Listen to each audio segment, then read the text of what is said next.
Hello and welcome to this He's Alive edition of the Purple Journal podcast, or is he, I guess, he being Teddy. Welcome back, everybody. We've been gone for 2 weeks. I meant the audience, not you guys. Oh, sorry. Silence. How you guys doing? Are we welcome back? Okay. Doing well. Good to hear you. That's Mr. Joe Oberle. He's a writer for purplePTSD.com and thesportspost.com. And you can also hear in the background Mr. Luke Braun, who also writes for purplePTSD.com. And I guess the big news, and I want to get your guys' take on it because I was away from my computer today for most of the day, so I didn't really see a lot of this, but I was alluding to, obviously, Teddy Bridgewater's video being posted yesterday, and then it seemed like it was taken like he was at OTAs, but then today they said he wasn't, or that he wasn't cleared to practice, or so I just want to get my bearings on that. He wasn't cleared to practice. They shot the video yesterday, and knowing full, in fact, Spielman talked to all the reporters today, and he said they asked him why he did that, and he said just because I knew we're going to get all these questions about it, so we threw that out there for all you guys. But he said he's not cleared to practice today. He would have been there, but he had a previous doctor's appointment that was scheduled for today. I think it's a convenient coincidence that they didn't want Teddy there getting hauled off and everybody wanting to speak to him. So because the press conference with Zimmer was about two topics. They were Teddy and Zimmer, two guys that weren't there. So he actually had that doctor appointment. Ian Rappaport had a tweet that said he's now officially cleared for side-to-side movement, which we already knew and he was already doing, but I guess it counts for something to make it official so that naysayers can wake up. Yeah, I mean, if you look at the video, it's good. He looks like he's moving well and he's throwing the ball. And the thing is, he drops. And Spielman said he was doing well with his dropbacks, and he's dropping back, and he doesn't. He pushes off the good knee, and then I suppose he has to twist on his other one. But I still, when I see him in that full leg brace, it gives you the willies and concerns for him again. But I think they're really going to take it slow, and I still don't think you'll see him this year, in my opinion.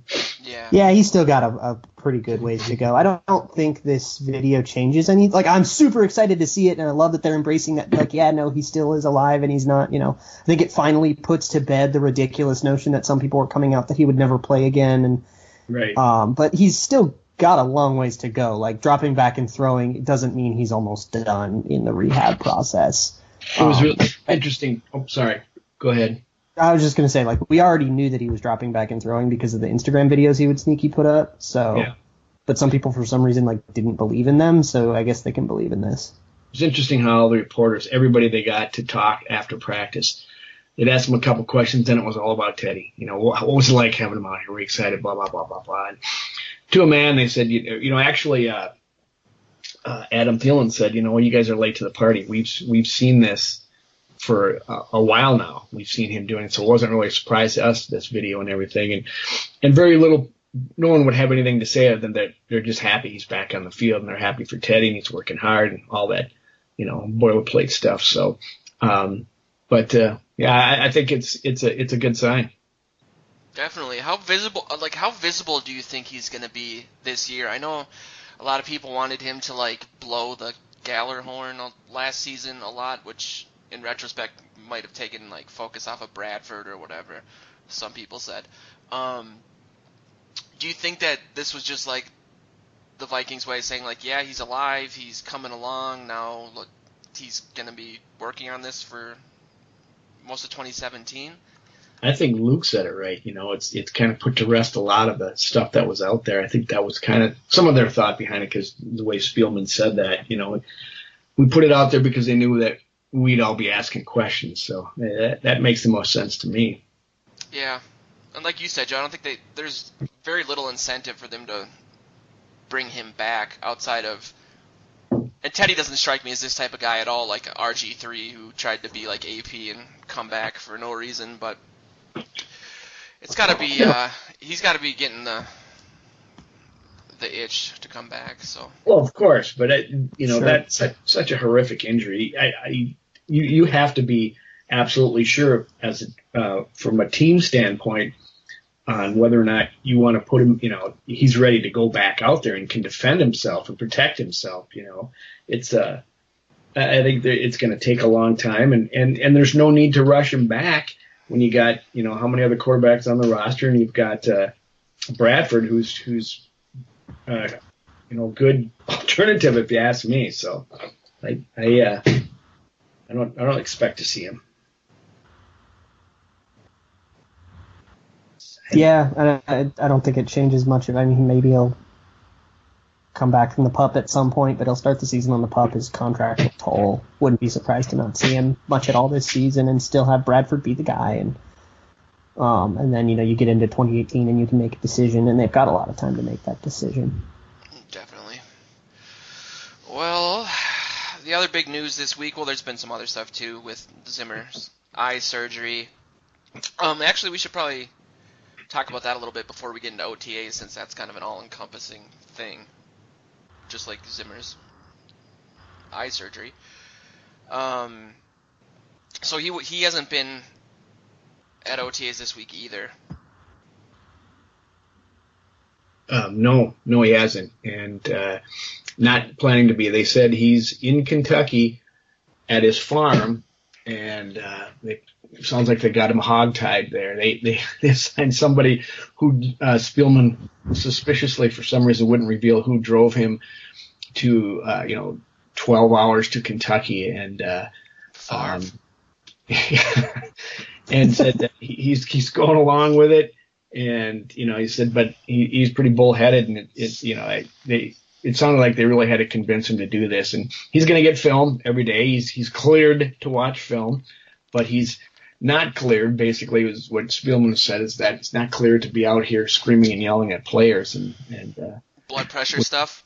Exactly, and so makes perfect sense, and dial it back, Zimmer. In my opinion, take the time, do what you need to do, but get better. I mean, it's silly to, I know you want to be there, and I know that's who you are, and all like that. But if you can't get your eyes figured out, you're not going to be as good in the long run. Maybe if you can't see as well. So I mean, get healthy and get back out there, keepers. Have you guys seen the movie Minority Report with Tom Cruise? Yes. Where he gets the eyeball transplant, and then he has to open his eyes too early out of the bathtub so they can be scanned by those little robots. That reminds me of Zimmer taking off those protective glasses last season out of frustration during that game. Like, just screw it. Can't wear these anymore. He seems like he's the type of guy that's probably going to have higher blood pressure now that he's away from the team than anything else. But, yeah, he needs to get healthy. I mean, this is like, what? Baker's dozen surgeries on that eye, so it's 8. It's a lot of surgeries. I think they have a plan where his presence, I mean, he won't be sitting there, yelling at the guys, and that's obviously there, but like his role as a head coach won't, it's not like, Mike Priefer is going to be the head coach for 10 days. Like, he's still going to be doing things. He's still, ordering which schemes are being implemented right now, and that's what a lot of OTAs are, is, walkthroughs and figuring out stuff, and the position coaches are getting, down and dirty with the players for most teams anyways, more than the head coach is. So this is a good time for him to step away and relax and, do his rehab, which for eye surgery, rehabilitating after that is pretty involved. So standing up and yelling and stuff, we don't want our coach going blind, and we definitely don't want him, there's a real risk that if he has another setback with his eye, in the middle of the season because his blood pressure's up and he's stressed out, then we have another situation where he has to go do a surgery or he has to step away from a game, and we have Mike Priefer interning, and that's just not good for the rhythm and the momentum of a team. So get healthy, Zim. Yeah. Get rid of the distractions. You have to talk about it. And also, don't go blind in an eye. That's important. Kind of. I'll take a couple preseason wins over a right eye, but yeah, this team needs some normalcy, It just kind of need to bury Yes. 2016 where it was and just try to get on the same page. So hopefully it'll work, but seems like it's more complicated than it needs to be, which is kind of the theme for the Vikings since 1961. So, well, if you can't win Super Bowls, you might as well have intrigue, right? yeah, I'll take it. Get us on ESPN. That's the way the Vikings seem to handle it for a number of decades. We're the TMZ of sports teams. That's can't be us. That's the Cowboys. Yeah, it depends. Yeah, I would say 10 years ago maybe. Sex boat. Yeah, the Vikes had their moment. That's for sure. Fred Smoot. My hero. Fred Smoot. Head coach scalping tickets. Going over the draft clock 2 years in a row. What a quality organization we've all hitched our wagons to.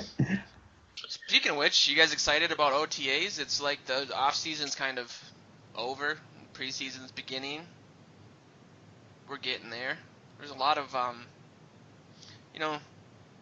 like Luke said, there's just a lot of walkthroughs. It's kind of slow and boring, but there's narratives out there, forced or otherwise, that people are interested in. There's a lot of new faces on the team.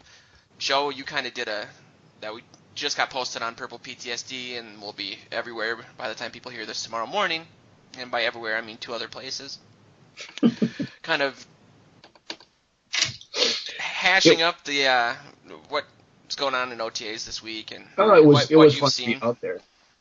I was, I wanted to go out there to see a couple things, and like I said in the story, I ended up being just a rube and watching Dalvin Cook just to see what he was like, and it was interesting to see who they lined up in the first team for the offensive line, and I was mildly surprised but I guess I shouldn't have been in retrospect, that Nick Easton started at center and Joe Berger at right guard, and the rest you can pencil in. You already know Zimmers, Reef, and Boone, but Pat Elflein, is that how you say his name? Elflein? Sounds right. The center that they picked up. He was on the second team. He did get some reps with the first team, and so it was interesting to see that. So maybe that's, this is all all center work. Pardon me. All work at center. Yes, as far as I could tell, yeah. And so that was interesting to see. Like I said, it's early and things will change, but it was interesting to see that that's what they put out there for their first show to the media. And I enjoyed watching Cook. He's certainly got some wiggle, as they say. He's quick, and I guess the thing, a really good pass catch. Everything we saw on film, it's so funny. He reminds me of Jerick McKinnon, that he can take a pass out on the flat and just turn and go, or make a move and be gone. I mean, it's so natural, and you're not used to seeing that when you're sitting there watching and hoping that Adrian Peterson would catch something in stride and be able to go with it. But it was always just a little, you could almost see the wheels turning when he did it. But when these two guys catch a pass and go, it's just natural to them. But the thing I was impressed most with, I guess, in Cook was his vision. And I saw some of that in the films of him from college. But when he gets through the line, he's not afraid to cut back against the grain, and if he sees some opening, and he seems to do that quickly, fluidly, and naturally, and he did it a couple times today. It was neat to see. I was kind of excited to watch him. Was he the first guy that they had out there, or was Murray splitting carries with him, or how did that work? No, Murray was on the sideline with in a boot, so he was not. Yeah. He's not be there. Recovering from that ankle. Oh yeah. And Jerick was the first string guy. So, but he would carry a couple, and then it would become Cook would come in. So they were kind of splitting reps, but Jerick, for being the vet, got the lion's share and got the first ones. So. What'd you see at the wide receiver position? It was we were talking off air. I was kind of surprised I shouldn't have been surprised, but it was nice to see Michael Floyd looked so good out there. I mean, granted, he was running with the second and even third team at times. In fact, one time I saw him really make Taylor Heineke look good. He threw a pass way behind him. He stretches back and makes a great catch and made him look good. But he looks big, when you match him up against Thielen or Stephon Diggs, he's the only guys bigger than him, or I should say taller, are Moritz and who's his the Mitchell or some guy who's like Six Matthews. Yes, Matthews. Thank you. I think he's an arena football guy, or is that right. So he just, he looks smooth. He looks natural. I mean, he's trying to pick up the offense. That's why he was running, down in the depth chart. But boy, he looked good. He was fun to watch. I saw a couple nice catches, and I'll mention those real quickly. One by Laquan Treadwell, he was the receiver that came in the 3 wide receiver sets for the first team. Okay, I was going to ask you. Yeah, and he at one point he ran a post route kind of up the middle of the field, and Bradford threw it to him. He was looking at him the whole way, and he was kind of double covered. In fact, Rhodes was right on top of him, and he twisted his body or turned his body to make a really not quite circus catch, but a very difficult one. Made it look easy. It looked pretty impressive. And another play I saw Adam Thielen make a diving. He did an out over on the sidelines, and it was a diving catch, one of those toe dragging ones, right on the sidelines. There was a referee right there on top of him, called it out and out of bounds. And Thielen jumps up and kind of mocks, yells at him, and it's like I said in the piece, you got to practice everything, even you're yelling at the refs, So it was fun to see, and there was a lot of passing, more so than the running. So it was a fun practice to watch. Is Jarius Wright getting any first? He was, yeah, not on the first team, but he was in there with Case Keenum. And that's one thing I forgot to mention. Elflein did snap one shotgun snap over Keenan's head, which was kind of interesting. A little bit of a high snap, but Jarius Wright, I think he's, there's a lot of bodies out there, and many of them are bigger than him. So he's got his work cut out for him, I think, this year, just because of the sheer numbers and other guys that can probably do the same thing. So I'm not sure what will happen with him. What about Mobo? Is he getting out there at all? He was taking over the team. He looked good too. He looked. I won't go that far. I thought he looked comfortable. He made a couple nice catches, and that I saw. And like I said, last year you were watching him make mistakes and going off sides and jumping the snap count and those kind of things. And he's got a year under his belt, and he looks better. Like he is. He's still a big target. So, we'll see what happens with him. It should be fun to watch. And this is probably way too early to even ask this question. And I know, Luke, you were looking at doing some position analysis stuff too, but with the sheer number of new faces at the wide receiver position, how do you think that they're going to bring six guys into the season? Or I guess it would depend on how many guys they think they can sneak onto the practice squad again, but it seems like we're going to be in the good position of needing to cut a quality guy this year, which wasn't the case last year. Go ahead, Luke. Do you have any idea? I have a bunch of thoughts on the wide receiver position battle.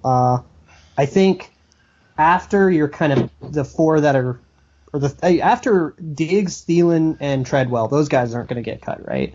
And, right. Michael Floyd, very unlikely that he gets cut, and Jarius Wright's kind of in the same, pretty unlikely that he just, straight doesn't make the team. And then you've got a maybe sixth spot that you have to, a toss-up between Mobo, Rodney Adams, Stacy Coley, and a bunch of kind of random flyers like Mitch Matthews and these undrafted free agents and Isaac Frickty and and it's a huge logjam for one spot. So unless they decide to keep 7 on the roster, which would be insane, although, with thinness elsewhere on the roster that, could be defensible. But it obviously depends on how guys go on training camp, but that's a lot especially for Mobo, who we're all rooting for because he's so likable. But it's a tough road, uphill battle to the roster, just because you got two rookies that you have to beat out and a bunch of other people who have been playing American football for longer than you.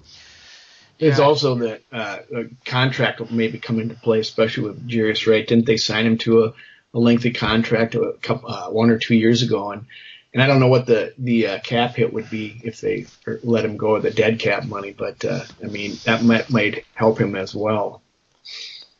I'm gonna look it up. Yeah, his contract. It seems odd with Wright, just because he was a healthy scratch so many times last season that he seemed like he was just not part of the plan anymore, despite the fact that he's done some pretty great stuff at the position. I think it's going to boil down to, and I kind of wrote about this a little bit today and yesterday, from what I've read anyway, at the slot position you can have Wright, obviously. Rodney Adams, despite his height, is being pegged as kind of a slot guy. He's pretty skinny. He's fast. Both of them are slot guys primarily. Yeah. Both the draft picks are. It depends on where you see Treadwell fitting in, and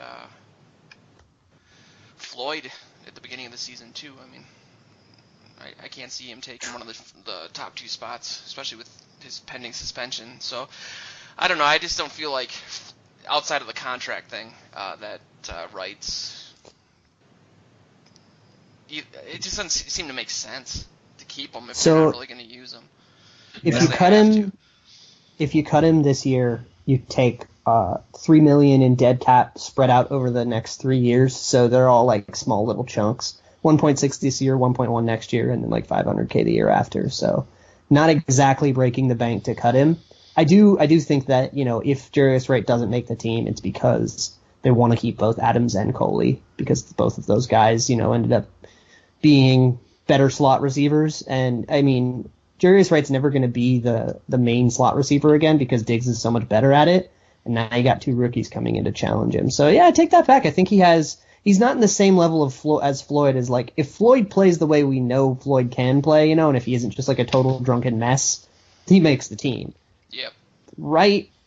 Yeah, I mean, this could be the year where he's outed and we take a little bit of dead cap over the next few years, but nothing particularly prohibitive, and, get younger at the position. I believe, is he the oldest wide receiver on the team? Yes, yeah, he is. Most tenured, too. And, Michael Floyd might be older. Oh, you're right. I think they're both around 27. They're both 27, and Floyd's been in the league for one more year. I just think it's last year is a little bit of a tell. He's got his work cut out for him, and if you say money isn't going to be a huge issue, that's maybe something they can do that they will do there. I don't know. I was really scratching my head last year when he was a healthy scratch so many times, as was he, and I think he knows it, and I think you're going to see him. Didn't they try to trade him last season, or was that just a rumor? That was a lot of people wanting him to be traded. I don't think he was ever tried to be traded. A huge market for Still think you could.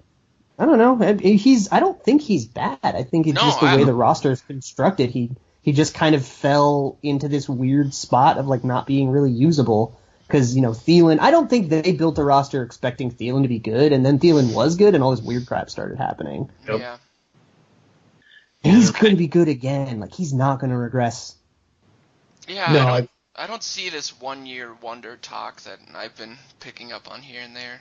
More concerns than predictions, but he's too talented. He works too hard.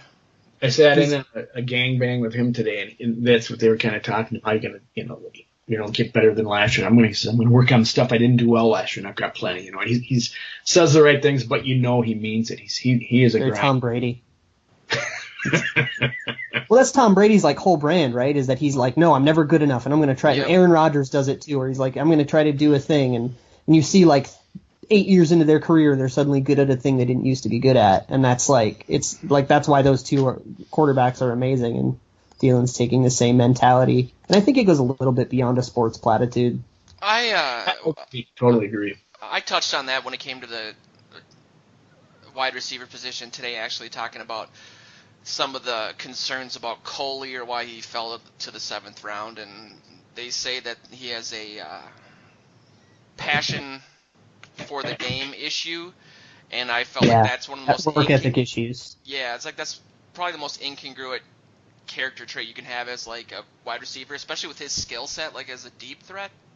Because obviously you want someone who's a borderline narcissist who's going to demand the ball and go out there and work hard for it. And I think it's hard for somebody who doesn't love the game of football to begin loving it when he gets to the pros, just because it gets harder on every single level except for financially. So the guy's super talented. It just seems like he's got the rap of the anti-Thielen, at least. And Thielen, yes, you're exactly right. I mean, I started out the first years when Thielen was on the team.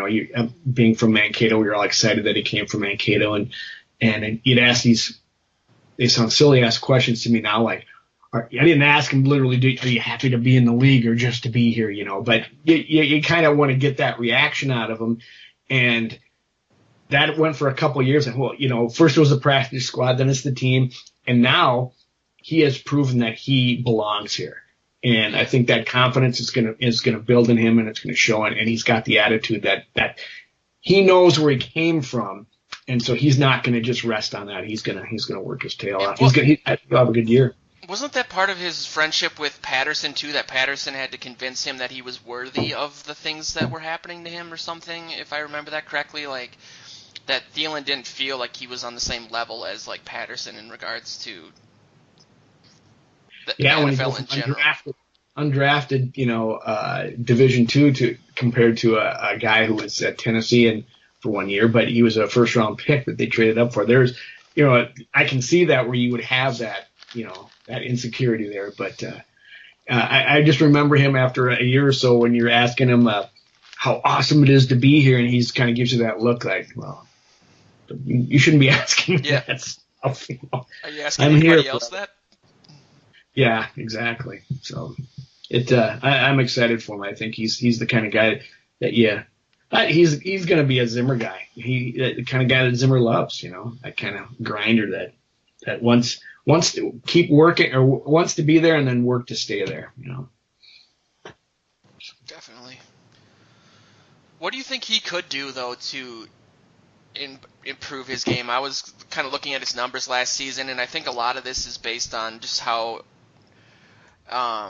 terrible the passing offense was and how we really couldn't game plan around it. But he seemed to get his yardage in like pretty big chunks. Yeah, he mentioned route running today. I never really looked at it. Yeah, he said that, and I kind of. That's like his best thing. I was going to say exactly. I agree with you, Luke. I kind of took it with a grain of salt and saying, "No, you're just saying that to us because I'm going to work on those things because I didn't think I ran really good routes last year. I got to get better at that." And it's good. There are a bunch of gifs of him like toasting very good cornerbacks with like elite routes. His efficiency numbers are really interesting because he has, I think, the best deep ball efficiency in the league. Like he's one of the better deep receivers in the league. Right. He is horrible at yards after the catch. That's what he needs to improve on. He just doesn't see seams and lanes and stuff. That's why, like, I don't know why we ever had him returning punts either. He just doesn't have the decision making skills. You'll see him catch a little in route or something, and instead of just cutting up field, falling forward, getting your extra 3, he'll like run backwards and do weird stuff, and he's just too inconsistent about it. So that if I were to say one thing that Adam Thielen has to work on to like become a true wide receiver 1, that it would be yards after the catch stuff. And he's got a lot of size too. He can just run into these corners. He's 6'2", 200. Like, that's not a small boy. He's a big dude. We got a lot of size at the position now. I mean, Joe kind of touched on this too, that Jarius Wright might be the odd man out just because he's undersized, and if you can get a guy who's 6'1", 6'2", like Rodney Adams to do the same thing, why wouldn't you? And it's faster. I don't know how fast Wright is, but I don't think he's the fastest receiver they have. I actually think he is pretty fast. Wait, I'm looking it up. I think the Vikings have the most 4.4, like mid 4.4, 40-yard dash wide receivers in league history on their roster. It's like they had like the fastest. Yeah, they had the fastest wide receiver core for a while because of Cordero and Charles Johnson are both really fast, but they're both gone, and then they drafted a couple more 40 times. I was going to ask, too, Joe, did you see anybody, while you were looking this up, Luke, did you see people returning kicks? I wanted to see. Obviously, that's going to kind of dictate some of the wide receiver stuff, too. They didn't do any kicking today. I'm sorry? 4.42, so yeah, he's fast. Okay. Who runs but he's older now, Luke. Huh? He's older now. Sure. I'm kidding. Yeah. Yeah. No, but are the new guys they brought in, are they faster? Yeah. I think so. They say Coley is quick but not top end fast, but he's like a deep threat essentially, and I think Rodney Adams is more of like a Patterson in that he's deceptively fast, but he's just slippery. I'm pretty sure Coley. I wrote an article about how one of those websites that makes you pay for the same amount of information you get for free elsewhere said that he was one of the steals of the draft because he was grading out to eventually contribute on special teams. I'm like, how is that a steal of the draft in the 7th round? Isn't that what you want? I think he was supposed to be not a 7th rounder. I think he was supposed to go a little higher, but he slipped because of this effort thing. 4.45 for Stacey Coley, and then I'm checking Rodney Adams. Wow. Who did you say ran a 4.240? 4.42, a 4.2? Oh, I thought you said 4.2. No, Jarius Wright did a 4.42. Stacey Coley did a 4.45. Is that what I just said? Which is Rodney Adams is a 4.44. Adam Thielen was, I think, a 4.49. Someone's a 4.47 too. I think that's Floyd. That's me. That is Floyd. Yes. Adams was a 4.44. So yeah, they're all in that range. And then there's Treadwell, who, fun fact, Marshall Cohen, kicker competing with Kai Forbath, has a faster 40 time than Laquan Treadwell. Wow. Ouch. I love it. What was Treadwell's 40 time? Was it like the 4.7s? It was a 4.64, but a lot of people thought he was still hurt. He's not that slow on tape. He's slow, but he's not that slow. He looked good today. I thought he looked quicker than I noticed last year, but you didn't see much of him. So a couple highlights of nice little cuts, nice little routes. Yep. Saw him burning the crap out of Terrell Sinkfield, which it's Terrell Sinkfield, but that's not what you're looking for in these OTA videos. You're looking at just mechanics and stuff. Yeah. Do you think? I know when we had Jay Reed, Draft Scout, on the show a couple weeks ago, he said that Treadwell was injured for most of the season, and that wasn't really reported, and that had a lot to do with how he was doing on the field. And I can't remember if that was just something that was nagging from that devastating injury that he had in college or what, but having my foot and ankle break, I find it pretty amazing how quickly a lot of these guys can bounce back and do a lot of the things that they can, because, I mean, it's been like 8 months and I'm still essentially just walking in circles. So they got some nice trainers, though. Yeah. And some really good HGH. Yep. It can't be better than what I'm using. Have you seen my unibrow lately? Thick. Yeah, so what else was there in the OTAs that we didn't cover? Or did we cover everything? I didn't spend a whole lot of time looking at the defense or focusing on them, but Sharif Floyd wasn't there, unfortunately. And I saw, what's his name, Harrison Smith spent most of the time on the sidelines during 7-on-7 and full team drills, as I believe he had some ankle surgery in the offseason. I didn't even know about that. Harrison Smith? And that's what someone was. They said they went in and just did it like a cleanup, if I remember correctly. And so Anthony Harris was playing for him. That's really interesting to me. He's got three. So the safety battle is really interesting because Anthony Harris has a lot of competition suiting for like that backup kind of, you're the first fill-in when Sendejo or Smith goes down, because Kurtz is trying to get it. And now you've got Jack Tocho, who's trying to get it, who I'd love to hear if you saw him or how he did, because he's really interesting because he's a cornerback convert. And then Exum Jr. is still on the team, which is, we all kind of forgot about him. He ended up on IR like 2 seconds like 2 seconds before he got cut last year. He was definitely going to be cut and then ended up on IR, and he's getting he's on borrowed time. Yeah, I didn't pay too much attention to that today. Actually, it was fun to watch Xavier Rhodes out there. He's not safety, but he's all over the place, and he's making plays, and he's very vocal. It's kind of fun to see because he always seemed like kind of a quiet guy, and he just seemed real confident, having fun. He was looking like a leader out there on the defense. Love that. Yeah. How about Mr. Trey Waynes, my soulmate? I think he was trading time with Terrence Newman at the other corner, but I shouldn't say it because I really didn't. I really didn't write down on the defense. I heard he was first team, but that was another just a Twitter somebody who I don't remember who it even was. So it was Trey Waynes. Trey Waynes on Twitter saying Trey Waynes is getting. Trey Waynes. They're bringing in Mackenzie Alexander at the nickel, and when the guy who would start at linebacker for the departed Greenway was Edmund, was it Edmund Robinson or Brothers? No, it was Robinson. It was Robinson. Oh yeah, getting first team reps, right? Yeah, Brothers did have an interception today. For what that's. It was tip over under. Xavier Rhodes over under. Top 5 cornerback. By what metric? Like ranked above or below 5th, just like subjective. Do you think he'll be a top 5 corner or not this year? Yes. Yeah, I was gonna say. I mean, if he stays healthy. Yeah, he stays healthy. Because I think he was a top 10 corner last year, and I think he's going to get better again. He looks good. I'm super excited about Xavier Rhodes. He's shut down. Yeah, it's been pretty amazing. God, I really just hope that the idea of having him and Waynes,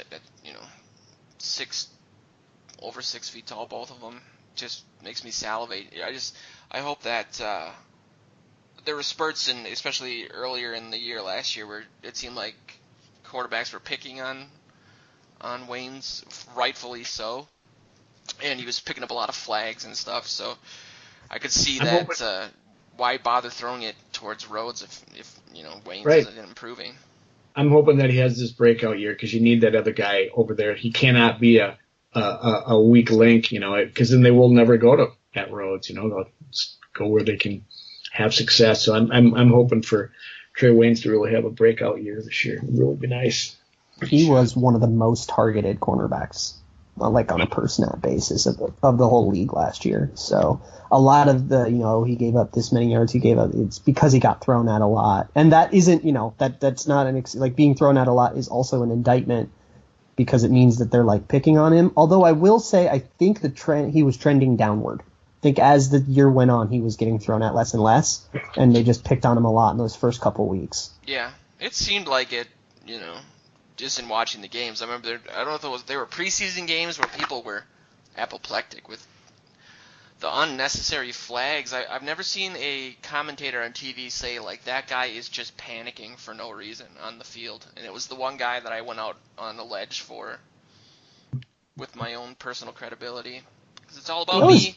That was rookie season, preseason, though. He's not even close to the guy. Yeah, I remember that game. That was the Hall of Fame. That was the very first game of the preseason that he was in, and he was really bad in it. And he's not nearly that bad, but people still who don't pay attention still think he's that bad because he made all the headlines for being bad. Yeah, he's not bad.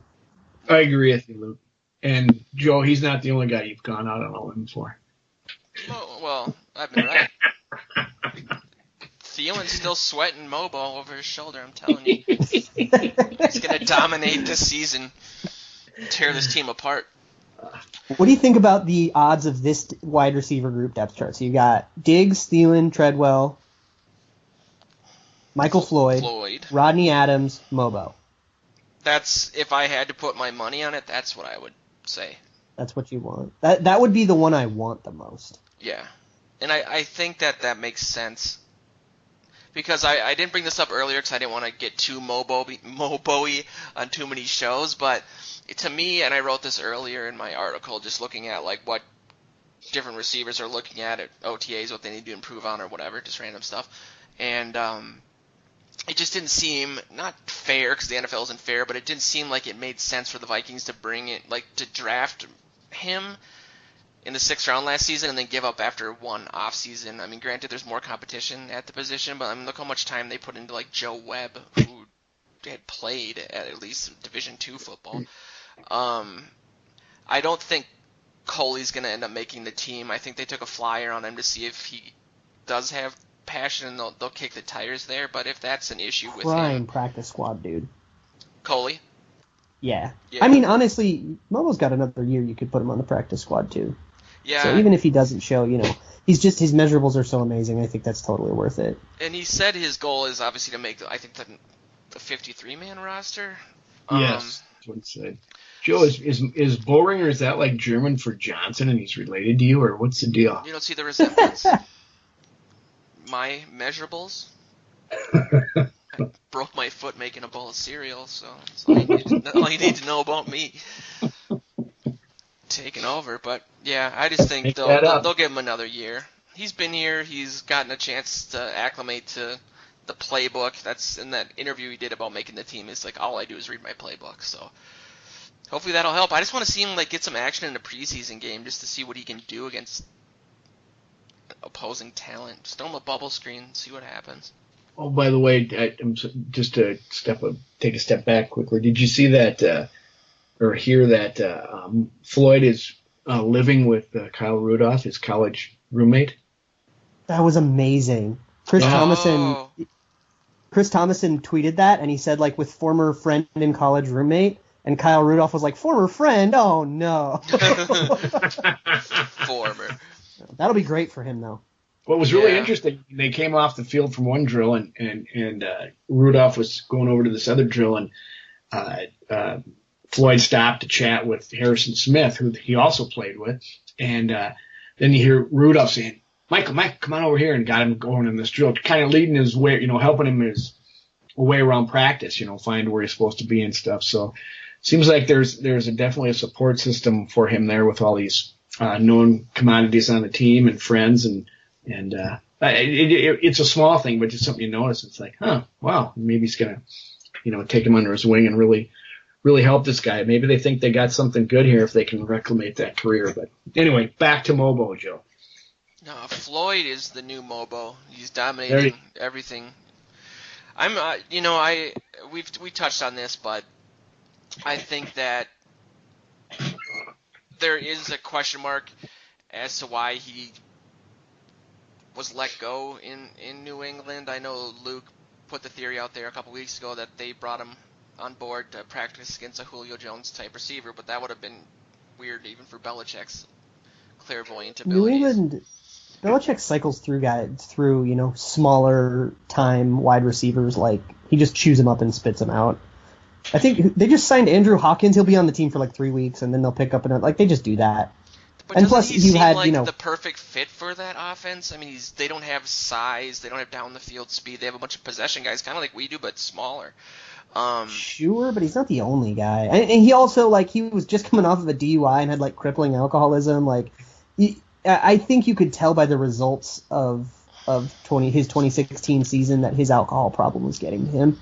And if he can get through that and return to the form of the other 2 seasons where he was looking like a first-round pick, that's the goal.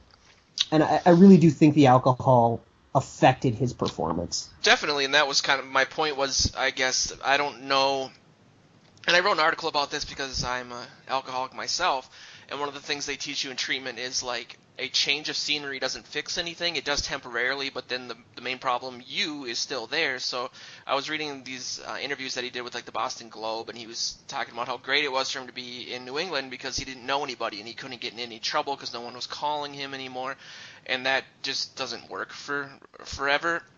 And the kind of the consensus out of Boston when he did leave was that he was saying the right things, like in the media, even though he kind of wasn't, because he's like stormed out of an interview when they asked him if he'd had a drink in the last 30 days or something.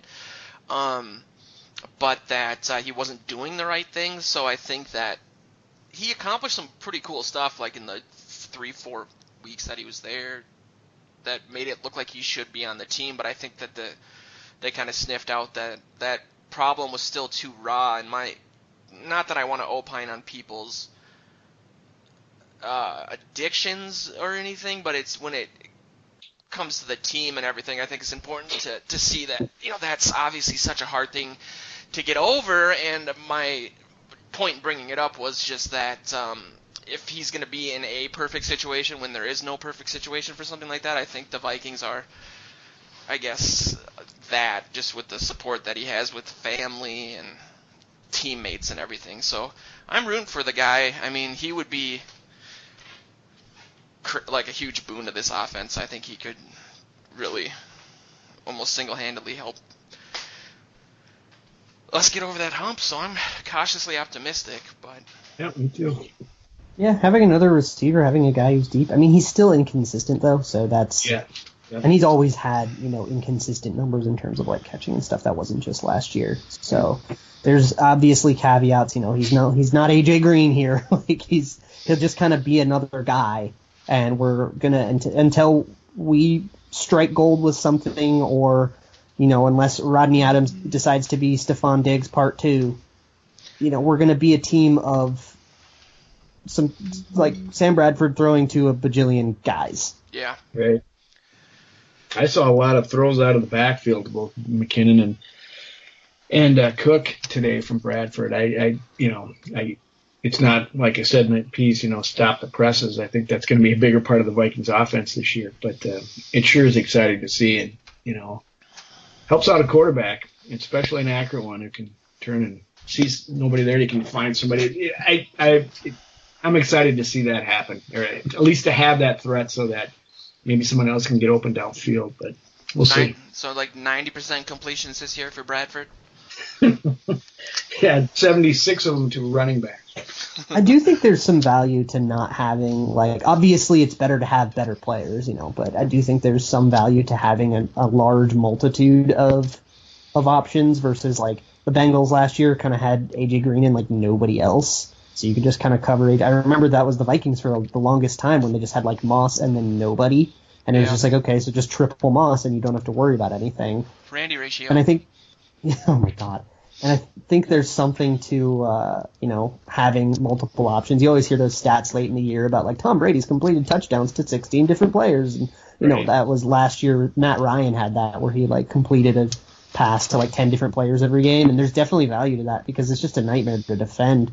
When you could go to McKinnon, or you could go to Cook, or you could go to any of these 4 wide receivers, or make sure you don't leave David Morgan because he could leak out and kill you in the flat if you don't cover him. Yeah. Bucky Hodges.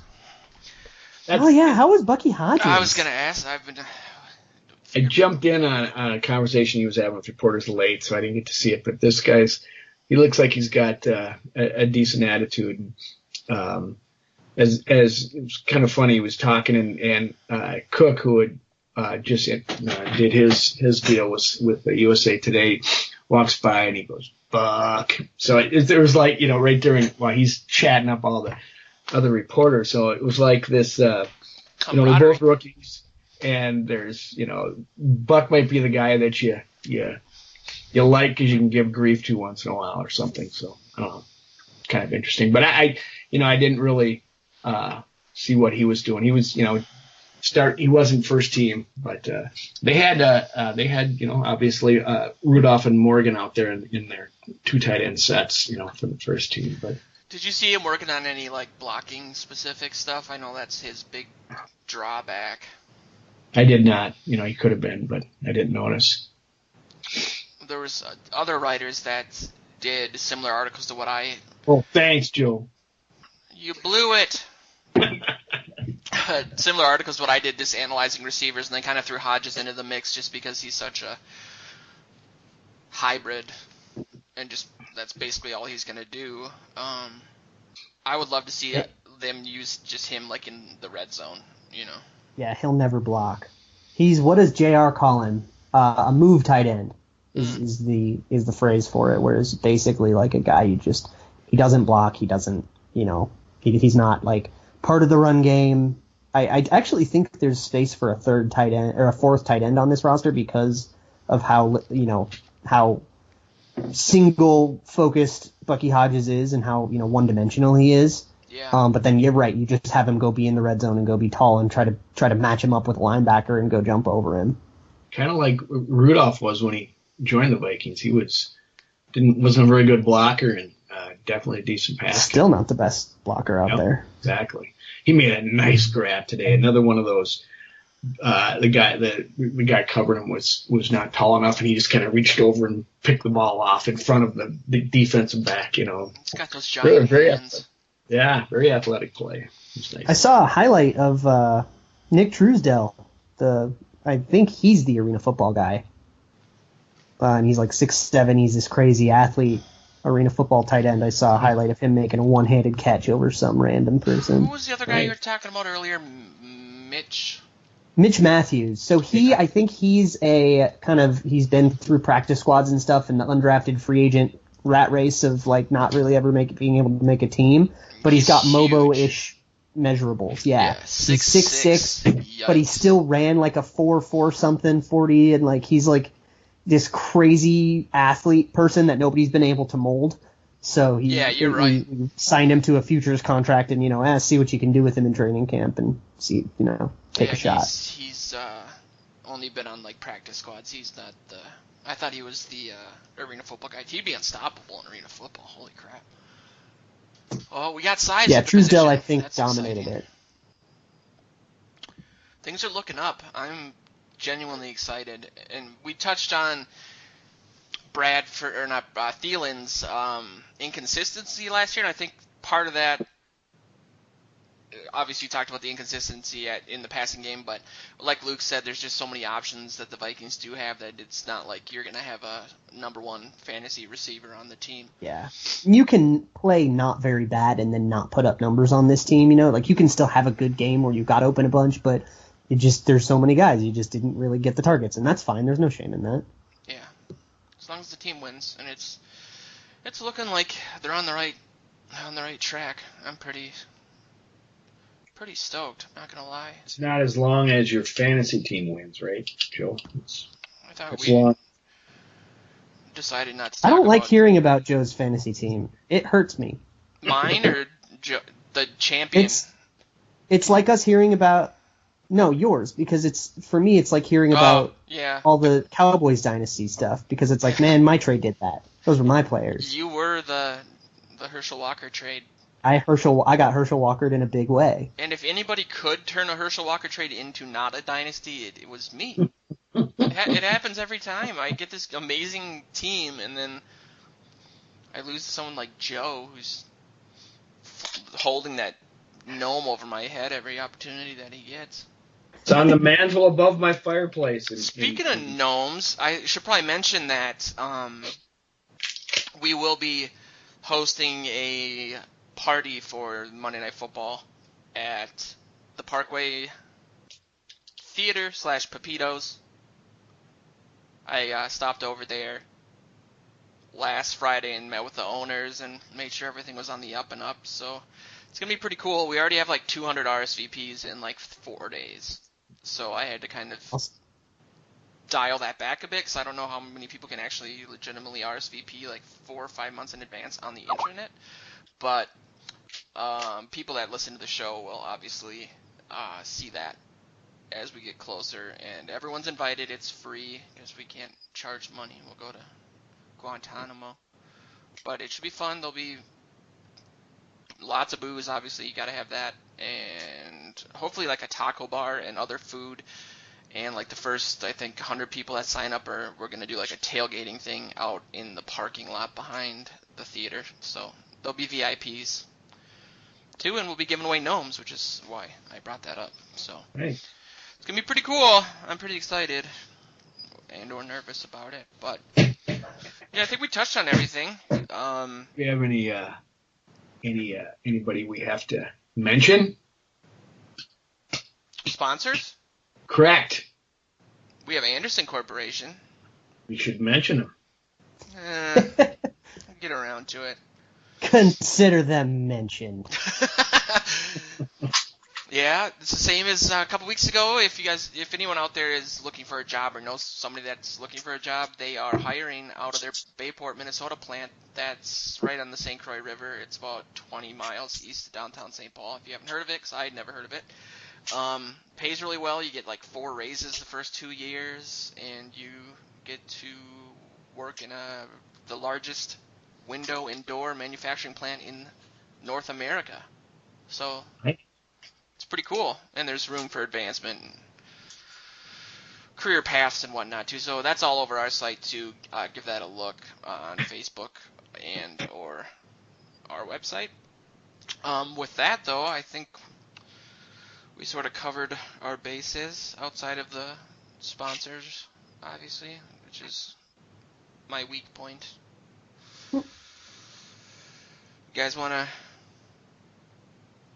say any sweet goodbyes, sweet nothings into the... Have a nice I got something to plug. Ooh. Infinite Monkeys podcast? No, not right now. I'm currently in the midst of my position battle series. It is a little bit different than the other kind of roster breakdowns that you'll see because it's more story driven and it's more about, these guys and where they came from and what they're fighting against and what kind of, things they've come through in their career and all that kind of stuff. It's a lot more about the person because I think this is a time of year where we can kind of step away from, what's best for the Vikings? It's like kind of the answer to every question is whoever plays better in camp. So it's a lot more interesting to look at it from the player's perspective and from a guy like, right now you can go to purplePTSD.com and see the quarterbacks one and you can kind of look at like what's at stake for Case Keenum. What does his life look like if he loses, to Taylor Heineke and vice versa? What does Taylor Heineke's life look like if he loses to Case Keenum? And it's every player on the roster, big old breakdown on Wes Lunt if you want to learn about Wes Lunt, Illinois quarterback. And I'll be going position by position every Tuesday now for the next few weeks. Hurrah. Look for that. Well, thanks, fellas. Have a nice weekend. You too. Skol, everybody. Cheers, guys.